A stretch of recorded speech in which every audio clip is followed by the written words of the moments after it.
এই স্ল্যাবের ক্ষেত্রে যে কাভারটা ব্যবহার করা হয়েছে এটা কিন্তু 0.75 ইঞ্চি, মানে 1.5 ইঞ্চির মতো কিন্তু এই কাভারটা ব্যবহার করতে হয়। হ্যালো ভিউয়ার্স, আসসালামু আলাইকুম, কেমন আছেন আপনারা সবাই? তমা ইঞ্জিনিয়ারিং অ্যান্ড রিয়েল এস্টেট থেকে আপনাদের সবাইকে স্বাগতম। মূলত একটি 3 স্টোরেড বিল্ডিং, আবাসিক ভবন যেটাকে বলা হয়, এটার ডিজাইনের কাজ কমপ্লিট করেছিলাম আমরা। তো সেটার অনুযায়ী কনস্ট্রাকশনের কাজ চলছে। যদি নিচের বারান্দা থাকে 3 ফিট, সেখানে আপনি 4.5 ফিট অ্যালাউ করবে না। প্রথম ছাদ ঢালাই হচ্ছে, তো সেই ছাদ ঢালাইয়ের রড বাইন্ডিং এর কাজগুলো কেমন হয়েছে সেগুলো দেখবো। তো দেখুন, এখানে কিন্তু দ্বিতীয় তলাতে কিন্তু 3টি বেডরুম হবে।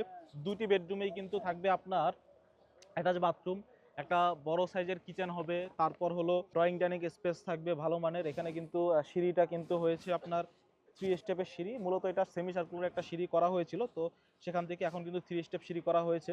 মূলত আমরা যেটা বলি যে স্ল্যাবের ক্ষেত্রে ক্লিয়ার কাভারটা কতটুকু হবে, এখানে কিন্তু দেখবেন যে স্ল্যাবের ক্ষেত্রে যে কাভারটা ব্যবহার করা হয়েছে এটা কিন্তু 0.75 ইঞ্চি, মানে 1.5 ইঞ্চির মতো কিন্তু এই কাভারটা ব্যবহার করতে হয়।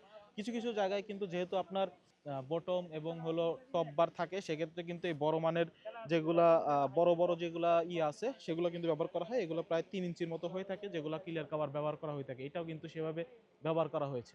তো এর সাথে সাথে আমরা যে জিনিসগুলো দেখব, ঢালাই করার আগে এই যে রডের মধ্যে যে মরিচা পড়ে সেটা কিন্তু ভালোভাবে তুলে নিতে হবে।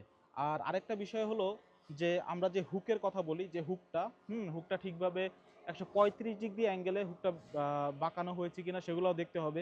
আরও খুঁটিনাটি বিষয় আছে, সবগুলো আসলে যখন আপনি সাইটে যাবেন দেখবেন তখন আপনি বুঝতে পারবেন। রড থেকে যে রডের ডিস্টেন্স, সেই রডের ডিস্টেন্স কিন্তু মিনিমাম রাখতে হয়। তা না হলে এমন হয় যে রড থেকে রডের ডিস্টেন্স যদি আপনার কম হয়ে যায়, সেক্ষেত্রে কিন্তু খোয়াগুলো ভিতরে প্রবেশ করবে না। তো সর্বশেষ সবকিছু যখন চেক ইন হবে, তারপরে কিন্তু আপনি ঢালাইয়ের কাজ করবেন, সঠিকভাবে ভাইব্রেটর হচ্ছে কিনা সেভাবে দেখবেন।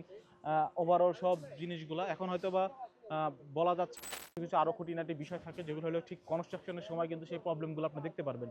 তো ভালো থাকবেন সবাই, আজকে এই পর্যন্তই। অন্যান্য বিষয় নিয়ে আরো কথা হবে। আল্লাহ হাফিজ।